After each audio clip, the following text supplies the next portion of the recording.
Brooklyn, thank you.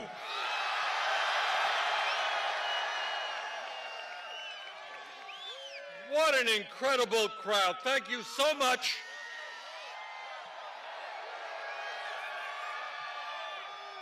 Let me thank Akilah for her wonderful rendition of the Star-Spangled Banner. Let me thank Scott Shawson, who is standing up not just for the workers in Erie, Pennsylvania against corporate greed, but for every worker in America. Scott, thank you very much. And let me thank Representative Terry Alexander of South Carolina. And Terry is right. This is going to be a 50-state campaign. We're not going to concede one state to Donald Trump. And let me thank my very good friend, Nina Turner. Nina has been with me all across this country. Nina has helped develop one of the great grassroots organizations in this country, Our Revolution. And Nina is mobilizing people from one end of this country to the other. Justice. Nina, thank you very much. And let me thank Sean King. All over this country, and I'm going to say a few words about it today and more tomorrow, people understand we have a broken criminal justice system. And there are few people in America more than Sean who are fighting to change that system. Sean, thank you. And lastly, let me thank my wife and my family. Thank you, Jane and Levy and David and Heather and Karina and all my beautiful 7 grandchildren for the support you've given me.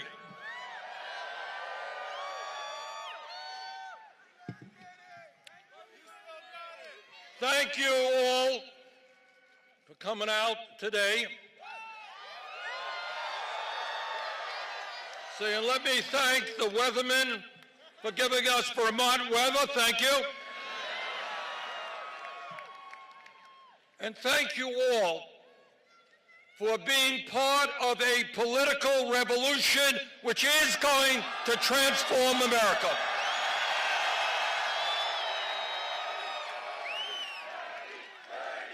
Thank you.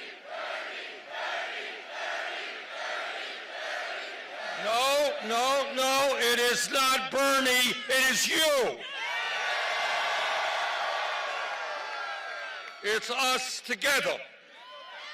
And I want to thank all of you for being part of a campaign which is not only going to win the Democratic nomination, which is not only going to defeat Donald Trump, who is the most dangerous president in modern American history, but with your help, we are going to transform this country and finally create an economy and a government which works for all of us, not just the 1%.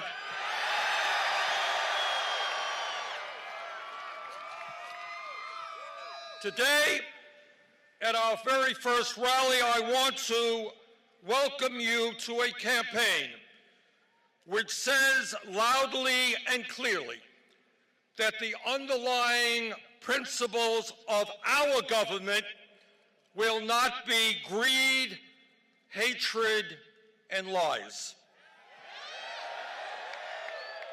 It will not be racism, sexism, xenophobia, homophobia, and religious bigotry.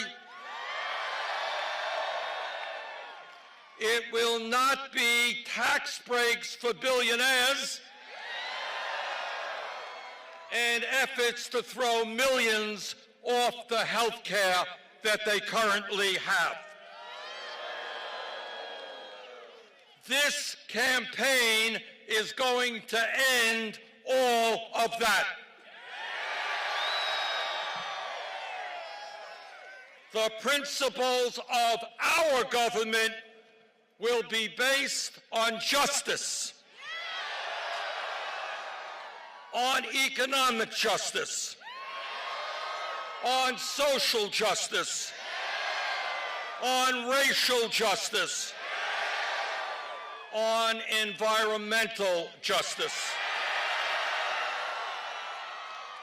Today, I welcome you to a campaign which tells the powerful special interests who control so much of our economic and political life that we will no longer tolerate the greed of corporate America and the billionaire class. Greed which has resulted in this country having more income and wealth inequality than any other major country on earth.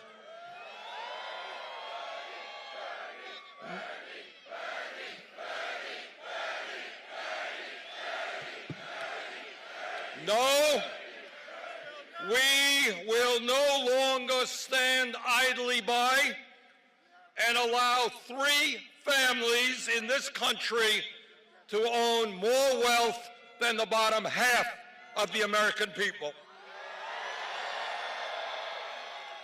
And while these families become richer, over 20% of our children live in poverty, veterans sleep out on the streets, and senior citizens cannot afford their prescription drugs.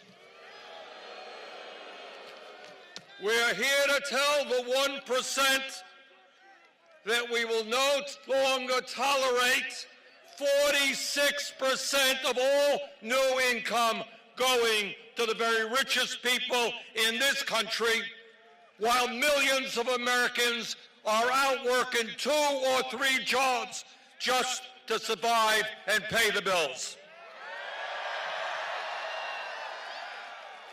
Today, we launch our fight for a political revolution,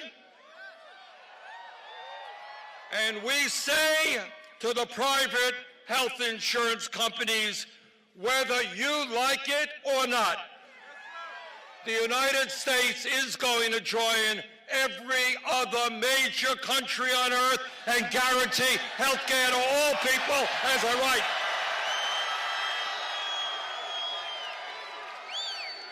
And you can spend all of the money you want against us. We will have a Medicare for all single-payer system.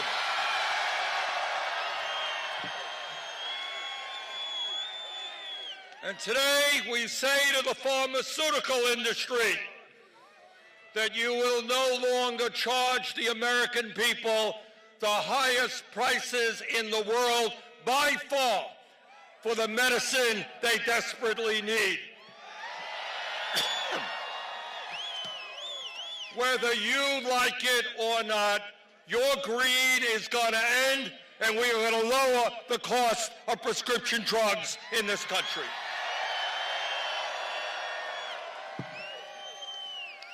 Today, we say to Walmart, to the fast food industry, and to other low-wage employers, stop paying your workers starvation wages. Yes, we are going to raise the minimum wage in this country to at least $15 an hour. And we are going to make it easier for workers to join unions.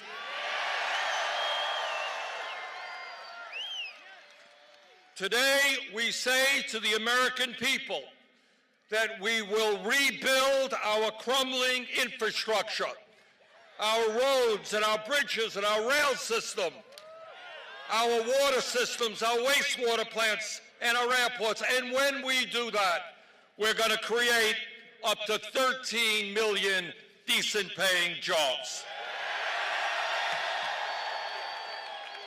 And today we say to the parents in our country that you and your children deserve quality, affordable child care.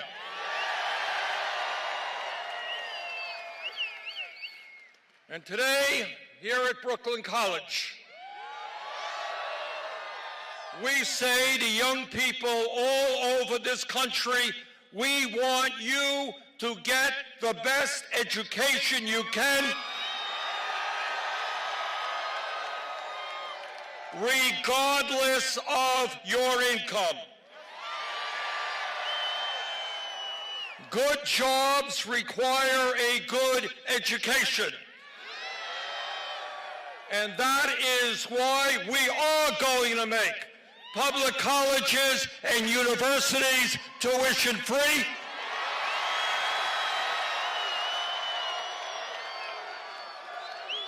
And why we are going to substantially lower the outrageous level of student debt in this country. America once had the best educated workforce in the world, and we are going to make that happen again. And today, we say to our senior citizens in Vermont, in Brooklyn, in California, we know you cannot survive with dignity on $14,000 a year Social Security. My Republican colleagues in the Senate want to cut Social Security benefits. Well, we've got some bad news for them. We're going to raise Social Security benefits. Today, we say to Donald Trump and the fossil fuel industry that climate change is not a hoax, but it is an existential threat to our country and the entire planet. And we intend to transform our energy system away from fossil fuel and into energy efficiency and sustainable energy. And when we do that, we're going to create millions of good-paying jobs.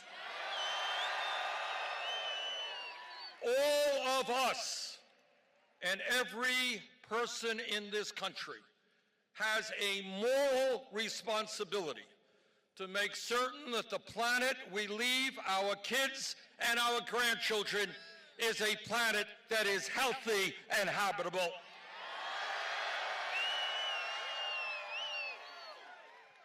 And today we say to the prison industrial complex that we are going to achieve real criminal justice reform in this country. We are going to end the international embarrassment of the United States having more people in jail than any other country on earth.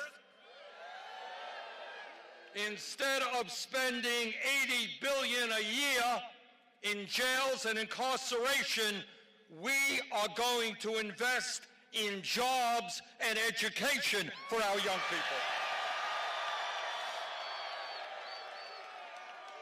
No more more private prisons. No more profiteering from locking people up. No more war on drugs that has destroyed so many lives. No more keeping people in jail because they are too poor to afford cash bail.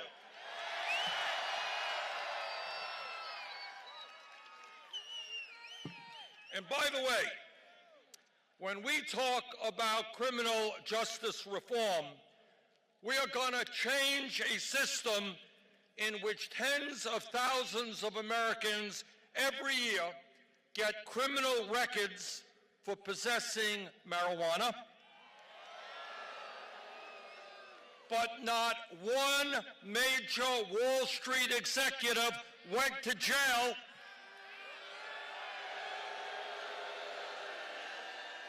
for destroying our economy in 2008. No, they didn't go to jail. They got a $1 trillion bailout.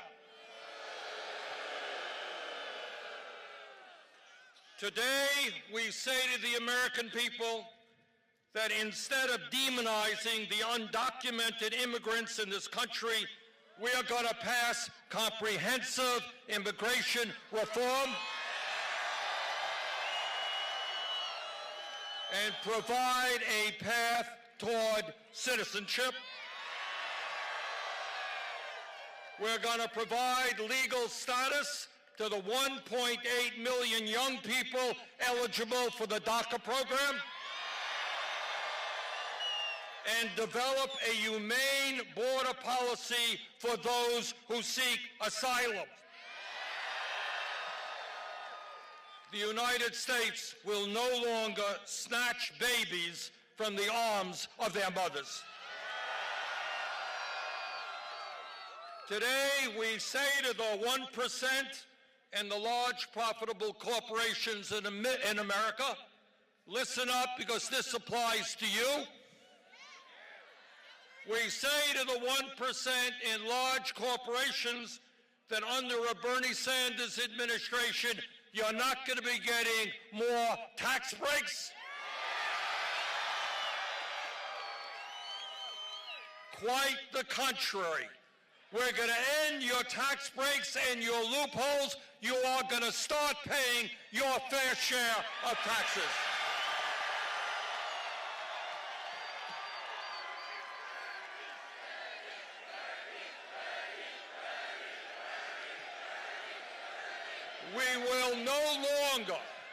We will no longer accept the absurd situation where large multi-billion-dollar corporations like Amazon, Netflix, and General Motors pay nothing in federal income taxes.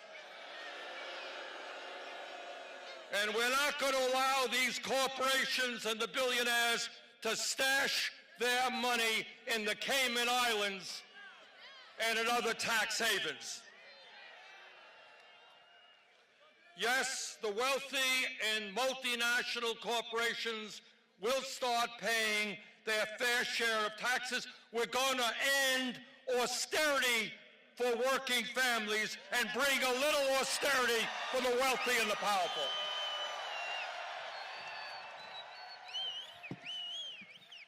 Today, we say to the military-industrial complex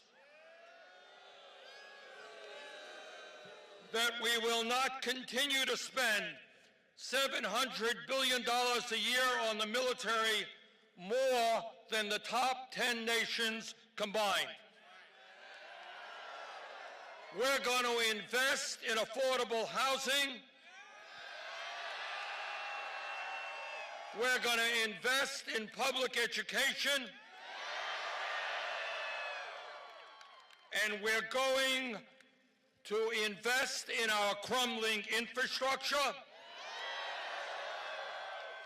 No more major investments in never-ending wars.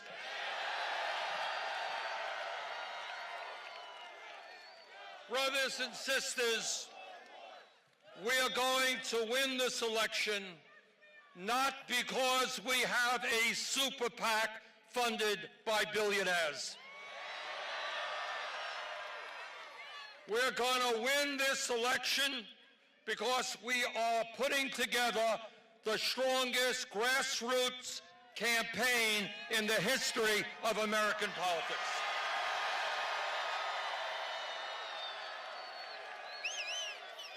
Donald Trump wants to divide us up based on the color of our skin,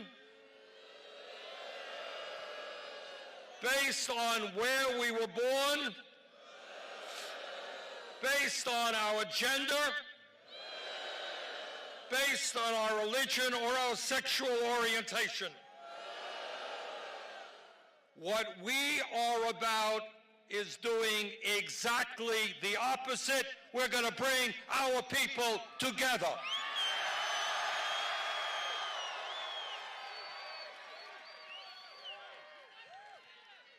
Black and white, Latino, Asian American, Native American, gay and straight, young and old, men and women, native born and immigrant, we are together.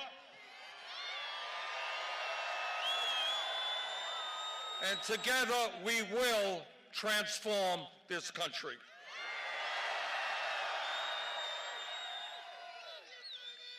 If I might take a moment as I return here to the area that I was born, let me say a few personal words. As we launch this campaign for president, you deserve to know where I came from, because family history obviously heavily influences the values that we develop as adults. I was born literally a few miles away from here on East 26th Street in Kings Highway. And my family and I lived in a 3.5-room rent-controlled apartment. My father was a paint salesman who worked hard his entire life, but never made much money. And my mother raised my brother and me. I learned a great deal about immigration as a child because my father came from Poland at the age of 17 without a nickel in his pocket, without knowing one word of English. He came to the United States to escape the crushing poverty that existed in his community and to escape widespread anti-Semitism. And it was a good thing that he came to this country because virtually his entire family was wiped out by Hitler and Nazi barbarism. I am not going to tell you that I grew up in a home of desperate poverty. That would not be true. But what I will tell you is that coming from a lower middle-class family, I will never forget about how money, or really lack of money, was always a point of stress in our family. My mother's dream was that someday our family would move out of that rent-controlled apartment to a home of our own. That dream was never fulfilled. She died young while we still lived in that rent-controlled apartment.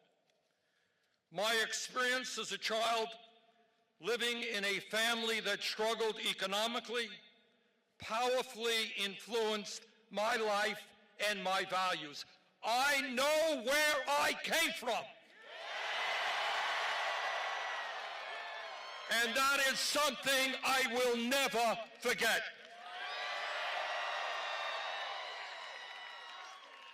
Unlike Donald Trump, who shut down the government and left 800,000 federal employees without income to pay their bills, I know what it's like to be in a family that lives paycheck to paycheck. Now, it is true, I did not have a father who gave me millions of dollars to build luxury skyscrapers, casinos, and country clubs. I did not come from a family that gave me a $200,000 allowance every year beginning at the age of 3. As I recall, my allowance was 25 cents a week. But I had something more valuable. I had the role model of a father who had unbelievable courage in journeying across an ocean with no money in his pocket to start a new and better life. I did not come from a family of privilege that prepared me to entertain people on television by telling workers, "You're fired." I came from a family who knew all too well the frightening power employers can have over everyday workers. I did not come from a family that could afford to send my brother and me to an elite boarding school. In fact, I was educated proudly in high-quality public schools here in Brooklyn and began my higher education right here on this campus. I should also mention that my brother Larry graduated from Brooklyn College. I did not come from a family that taught me to build a corporate empire through housing discrimination. I protested housing discrimination, was arrested for protesting school segregation, and one of the proudest days of my life was attending the March on Washington for Jobs and Freedom led by Dr. Martin Luther King Jr.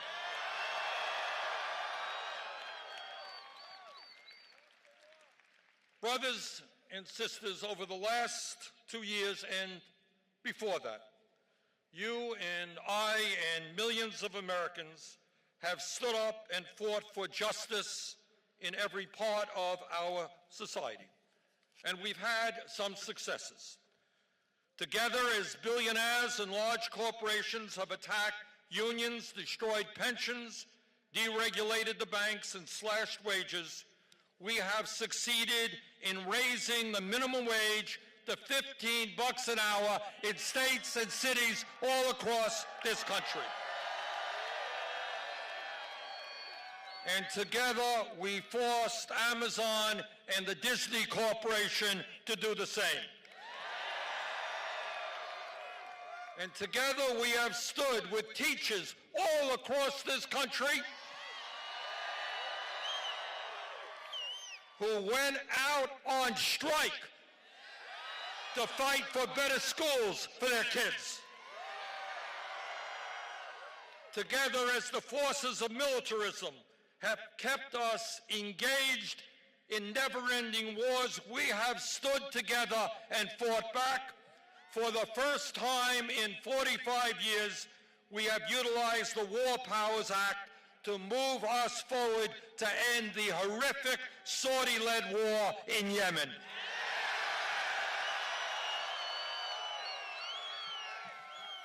Together, as so many of our young people have received criminal records for nonviolent offenses, we have fought to end the war on drugs and have seen state after state decriminalize the possession of marijuana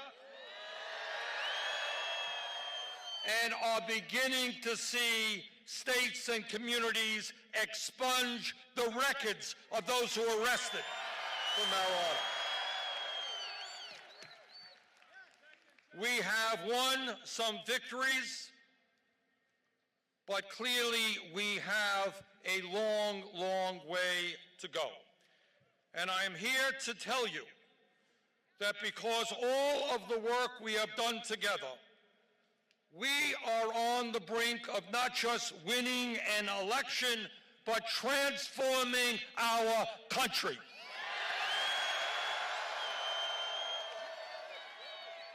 And let me tell you a little of what that means. When we are in the White House,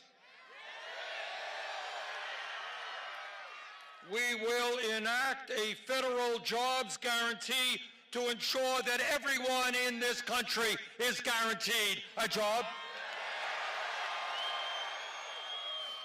There is more than enough work to be done in this country. Let's get it done. When we are in the White House, we will attack the problem of urban gentrification and build the affordable housing this country desperately needs. When we are in the White House, we will end the decline of rural America. We will reopen rural hospitals that have been closed. And we will make sure that the young people in rural communities have decent jobs so that they can remain in the communities that they love. When we are in the White House, we're going to end the epidemic of gun violence in this country. And we are going to pass the common sense gun safety legislation that the overwhelming majority of Americans want to see. When we are in the White House, we're going to address not only the national disparities of wealth and income, but the racial disparities of wealth and income. We are going together to root out institutional racism wherever it exists. Not only will we end the cowardly outrage of voter suppression, we're going to make it easier for people to vote, not harder. When we are in the White House, we are going to protect a woman's right to control her own body. That decision is a woman's decision, not the federal government, not the state government, not the local government.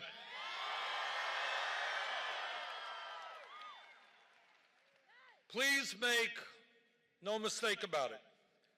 The struggle that we are undertaking is not just about defeating Donald Trump.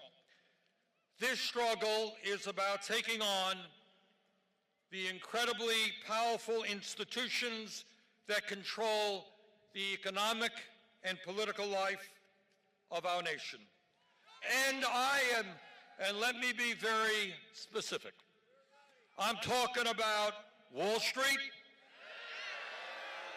I'm talking about the insurance companies, the drug companies, the military-industrial complex, the prison-industrial complex, the fossil fuel industry, and a corrupt campaign finance system that enables billionaires to buy elections.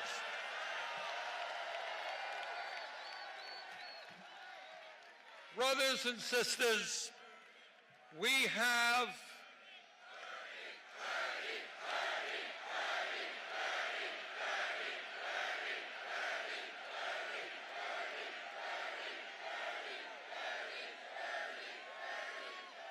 Brothers and sisters, we have an enormous amount of work in front of us, and the path forward will not be easy.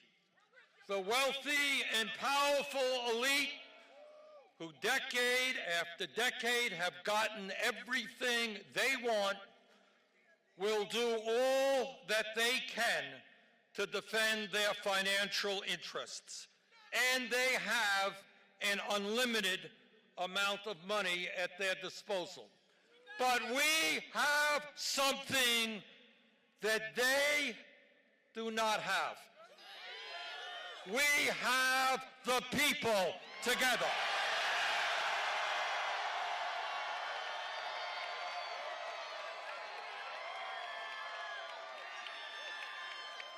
So this is what I believe. This is what I believe from the bottom of my heart.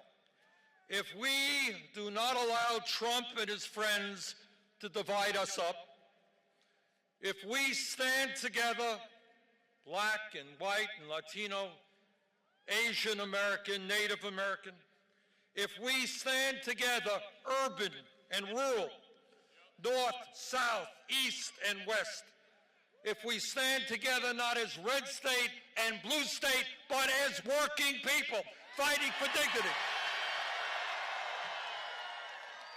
If we stand together believing in justice and human dignity, if we stand together believing in love and compassion, if we stand together, brothers and sisters, the future of this country is extraordinary, and there is nothing we will not be able to accomplish. Thank you all very much.